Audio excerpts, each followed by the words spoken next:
Hi, fourth graders. Mrs. Young's here working on the lesson 36 homework. I am doing number 3, which is on the top of the back side of the page. And in this one, I'm going to use both the area model and the partial products algorithm we've been working on in class. So when we're doing 45 times 18, we can break that into 4 much simpler problems by using an area model. So an area model does exactly what it tells us. It helps us find the answer using area. So we just start by drawing a rectangle, and we separate the top of our rectangle into 2 pieces. This part, the longer part, is going to be for the 40, and the smaller part for the 5. So the pieces together would give us 45. The second side, we also are going to split, and we're going to separate this into 10 and 8, and together they make the 18. So we've separated our 10s from our 1s. Now we're going to look at the top and the side of each box and do a simple multiplication problem, which is going to give us 4 products we will then put together in the end. So for this first box, the top is 40, the side is 10. So we're going to do 40 times 10.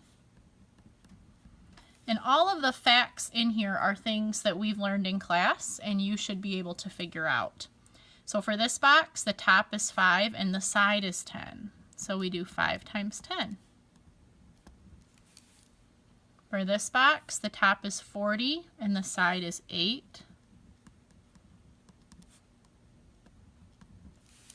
And for the smallest box, we're going to do our 1s. The top is 5 and the side is 8. So 5 times 8. So these 4 numbers, when added together, give us the answer to 45 plus 18. Now to transfer this into our partial products, we're going to write the problem vertically.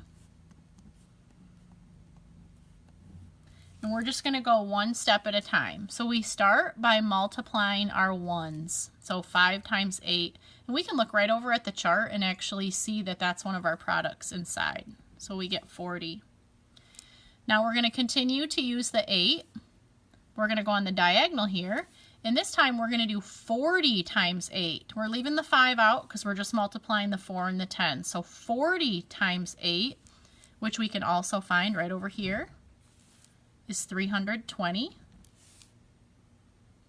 And we're going to do our other diagonal, which is 5 times 10. It's 10 because the 1's in the 10's place. So 5 times 10 is 50. And then we're going to finish by doing our 10's place. So 40 times 10, which is our biggest chunk of the area model, 400.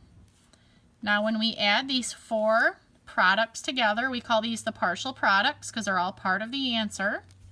We'll get our answer to the question. So 5 and 4 is 9, and 2 more is 11. 4 and 3 is 7, and 1 more is 8. So 810 would be the answer to our problem. We can check that if we wanted to by just putting these other products together, maybe at the top of my page or on a scratch piece. I can add them together in any old way and I should still get that 810 number. 5 and 2 is 7, and 4 more is 11, and 4 and 3 and 1 is 8. So there's the 810. So this is just working ourselves into the algorithm. Later in the week we will get to the standard algorithm, which is the one moms and dads learned when they were in school. But the area model is a real user-friendly, nice way to get to the answer.